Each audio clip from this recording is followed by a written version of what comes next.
کوئی شخص بغیر وضو بھی سرکار غوث پاک کا نام لے لیتا تو اپنی جگہ پہ جل جاتا تھا، اللہ اکبر، جل جاتا تھا، جل جاتا تھا۔ ایک شخص سرکار غوث اعظم کی خانقاہ کی چوکھٹ پہ پڑا ہوا ہے اور وہ آہوزاری کر رہا ہے، چوکھٹ پہ پڑا اور آہوزاری یعنی رو رہا ہے، گڑ گڑا رہا ہے۔ کوئی آتے ہیں تو ان سے کہتا ہے میری سفارش کر دو شیخ عبد القادر جیلانی سے، کہہ کہ مجھے معاف کر دے۔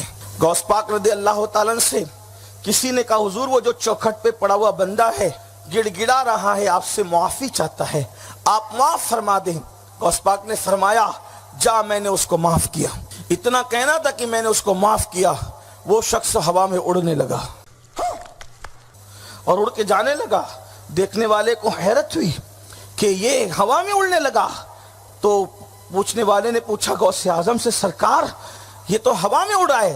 فرمایا تو کیا سمجھا، وہ کون تھا تجھے معلوم ہے؟ نہیں، کہا وہ اپنے وقت کا ابدال ہے، ابدال۔ کہا پھر وہ چوکھٹ پہ کیوں پڑا ہوا تھا؟ فرمایا چوکھٹ پہ اس لیے پڑا ہوا تھا کہ وہ ہوا میں اڑتے ہوئے جا رہا تھا، اور ہوا میں اڑتے اڑتے جب میری خانقاہ آئی تو میری خانقاہ کے اوپر سے اڑنے لگا کہ میں بھی ولی یہ بھی ولی، تو میں ان کی خانقاہ کا ادب کیوں کروں، کیونکہ ولی میں بھی ہوں ولی یہ بھی ہے، تو میں نے اس کو پٹک کے یہاں گرا دیا کہ میری خانقاہ کا اس نے ادب نہیں کیا۔ پھر اس نے گریہ وزاری کی، پھر اس کی توبہ قبول ہوئی اور پھر اس کا مقام اس کو عطا کر دیا گیا۔ کوئی صاحب آئے صحیح، یعنی کہ وہ بندہ جو ہے نا وہ دوسرا بھی اسی لیول کا تھا، یعنی کہ وہ بھی اڑنے والا ایک بندہ تھا اور دوسرے بندے کی وہ خانقاہ سے گزرنے لگا، تو پھر اس نے کہا کہ میں ویسے گزر جاتا ہوں، لیکن وہ جو ہے حقیقت میں وہ بندہ جو خانقاہ والا تھا وہ زیادہ پاور والا تھا، تو اس نے اس کو ادھر ہی پٹک دیا، تو پھر اس نے معافی وغیرہ مانگی تو پھر اس کو وہ جانے دیا۔ تو یہ بڑی وہ ایک ٹریجڈی کی ایک سٹوری ہے، ہالی ووڈ میں ایسی سٹوریز ہوتی ہیں، باقی انہوں نے پتہ نہیں خود سے بنائی ہیں یا پتہ نہیں کہاں سے پڑھی ہے انٹرسٹنگ بہت اخیر ہے۔ کہا ہمارے گھر دعوت ہے آپ تشریف لائیں، کہا ٹھیک ہے آتا ہوں۔ تھوڑی دیر بعد دوسرے آئے، کہا ہمارے گھر دعوت ہے آپ آئیں۔ سیم ٹائم پہ کئی 70 لوگ آئے، سب کی دعوت قبول کی۔ دوسرے دن شام میں لوگ آ کر کے فخر کر رہے ہیں آج میرے گھر شیخ عبد القادر جیلانی آئے تھے، دوسرا کہہ رہا نہیں میرے گھر آئے تھے، تیسرا کہہ رہا میرے گھر آئے تھے۔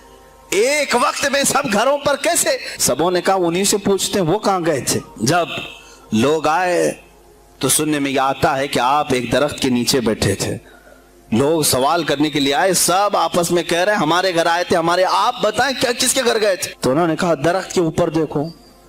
تو لوگوں نے درخت کے اوپر نگاہ ڈالی تو دیکھا ہر پتے پر شکل عبد القادر نظر آ رہی ہے۔ فرماتے ہیں اللہ نے عبد القادر کو یہ اتنی قدرت دی ہے کہ بیک وقت وہ کئی جگہوں پر حاضر ہو سکتا ہے۔ 4 سال کی عمر، یہ پتہ نہیں کیسے انہوں نے یہ بات بناتے ہوئے نے وہ ایک یہ بھی شرم بھی نہیں آئی کہ ہمارے نبی علیہ السلام جو تھے وہ بھی ایک جگہ پہ اگر ہوتے تھے مدینہ میں ہوتے تھے تو مکہ میں نہیں ہوتے تھے، اگر مکہ میں ہوتے تھے پھر مدینہ میں نہیں ہوتے تھے، تو جب کہیں پہ جانا ہوتا تھا کسی کو اپنا وہ مقرر کر کے جاتے تھے پیچھے نگہبان، اس طرح جیسے کیئر ٹیکر پرائم منسٹر ہوتا ہے، یعنی کہ وہ سنبھالتا ہے اس ٹائم میں جس ٹائم میں اور کوئی بھی موجود نہیں ہے، کوئی وزیر اعظم موجود نہیں ہے، تو اسی طرح ہمارے نبی علیہ السلام ایک اپنا نائب مقرر کر کے جاتے تھے نگران، تو کہیں جانا ہوتا تھا تو وہ ہر جگہ موجود وہ بھی نہیں ہوتے تھے۔ ہمارے نبی صلی اللہ علیہ وسلم جو کہ سب سے افضل شخصیت ہیں، سب سے افضل، ان سب سے ہم سب سے، ہر انسان سے، تو ان کے بعد جو بندے ہیں ان کے بارے میں یہ کہہ رہے ہیں کہ یہ ہر جگہ جا سکتے تھے، ہر جگہ موجود ہو سکتے تھے، تو یہ بھی انہیں خیال نہیں آیا۔ باقی ایک چیز یہ ہے کہ میں یہ پوچھنا چاہتا ہوں آپ سے ویور سے کہ کیا کوئی بندہ یہ بتا سکتا ہے کہ یہ کہانیاں صحیح ہوتی ہیں یا نہیں، اوریجنل ہوتی ہیں یا نہیں؟ ان کے بارے میں کیا کہتے ہیں آپ لوگ کہ یہ اوریجنل بھی ہوں گے یا نہیں؟ اس کے بارے میں بتائیے گا۔ غوث پاک کی ہوئی تو اپنی ماں کے قدموں میں بیٹھ گئے، فرمایا اماں جان مجھے معاف کر دو، مجھ سے ایک بہت بڑا گناہ۔ ماں نے کہا بیٹا آج تک تو میں نے تجھ سے کوئی خطا، کوئی غلطی، کوئی گناہ دیکھا نہیں، تو کس گناہ کی معافی مانگ رہا ہے؟ کہا اماں جان مجھ سے ایک بہت بڑی غلطی ہو گئی تھی. یاد کیجئے جب میں آپ کے پیٹ میں تھا ایک فقیر گزرا تھا, آپ دروازہ کھولنے کے لیے کنڈی کو ہاتھ لگا رہی تھی, اس وقت آپ کے پیٹ میں درد ہوا تھا نا؟ ہاں بیٹا ہوا تھا, تجھے کیسے معلوم؟ کہ درد اس لیے ہوا تھا کہ اس وقت مجھ سے بڑی غلطی ہو گئی. کہا کیسی غلطی؟ کہا میں نے آپ کے پیٹ میں ایک ٹھوکر مار دی تھی تاکہ آپ کے پیٹ میں درد ہو اور آپ اس کی وجہ سے کنڈی نہ کھول پائیں. کہا بیٹا تو نے ایسا کیوں کیا؟ کہا اس لیے کہ آپ نہیں دیکھ رہی تھی مگر میں آپ کے شکم سے دیکھ رہا تھا کہ یہ خطرناک موذی بچھو کنڈی میں دبا ہوا تھا. آپ کھولتی تو آپ کو ڈنک مارتا, نقصان ہوتا. آپ کی نظر نے نہیں دیکھا مگر آپ کے مادرزاد بیٹے نے کوپ سے دیکھا. یہ بھی ایک بہت ہی نیکسٹ لیول کی وہ کہانی ہے کہ ایک بچہ ابھی جس نے پیدا ہونا ہے وہ پہلے ہی ماں کے پیٹ کے اندر سے وہ چیزیں دیکھ رہا ہے جو ماں خود نہیں دیکھ رہی. ماں اپنے سامنے وہ چیزیں موجود ہیں, ان کو خود وہ نہیں دیکھ سکتی. اس نے بچے نے ٹھوکر مار دی, وہ بچہ کہتا ہے کہ میں ٹھوکر ماروں گا تو پھر اس کی ماں جو ہے وہ اس طرف نہیں جائے گی. جو چیز اس کی ماں نہیں دیکھ رہی وہ بچہ ماں کے پیٹ میں سے دیکھ رہا ہے, اور اس نے لات ماری اس لیے کہ چلو اس کی ماں کو درد ہوگی تو پھر اس کی ماں ادھر نہیں جائے گی دروازے کے پاس, وہاں بچھو ہے تو وہ اس کو جو ہے وہ نقصان نہ پہنچائے. تو اس لیے اس نے ایک حکمت عملی اپنائی اس بچے نے جو ابھی پیدا ہونا ہے, اور اس کی ماں کو وہ باہر سے نہیں پتہ چل رہا. تو یہ بھی ایک کہانی انہوں نے ظاہرہ بنائی ہے.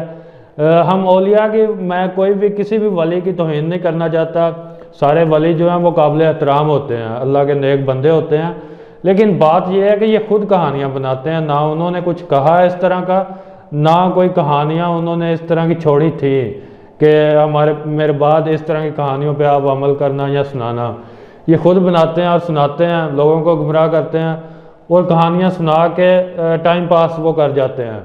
آئے دین سنانے ہیں, ممبر پہ بیٹھے ہوتے ہیں, کسی جلسے میں آئے ہوتے ہیں, دین سنانے آئے ہوتے ہیں, لوگوں کو کہانیاں سنا کے ویسے ہی ان سے واہ واہ لے کے, ان سے اپریسیشن لے کے چلے جاتے ہیں. بس یہ ان کا کام ہے کہ ان کو یہ نہیں فکر کہ ہم سے پوچھ ہوگی قیامت کا دن کہ ہم اپنا حق کیوں نہیں ادا کیا ہم نے, کہ جس کام کے لیے ہمیں بلایا جاتا تھا, پیسے بھی دیے جاتے تھے. ظاہر آپ پیسوں کے بغیر بھی نہیں مولوی آتے, پیسے بھی اچھے خاصے لیتے ہیں.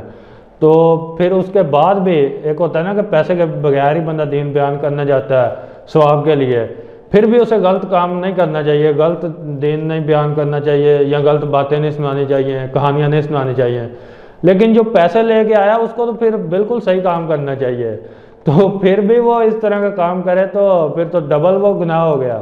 ایک تو وہ دین کے ساتھ وہ خیانت بہت بڑی ہے, اور پھر پیسے لینے والے کے ساتھ, جس سے پیسے لیے ہیں اس کے ساتھ بھی وہ ایک خیانت ہے. اور یہاں تو دوسری سچویشن یہ ہو سکتی ہے کہ جس بندے نے پیسے دیے ہیں وہ چاہتا یہی ہے کہ یہ آئیں اور کہانیاں سنائیں, بس یہی کہانیاں سنا کے یہ اپنا ٹائم پاس کر جائیں.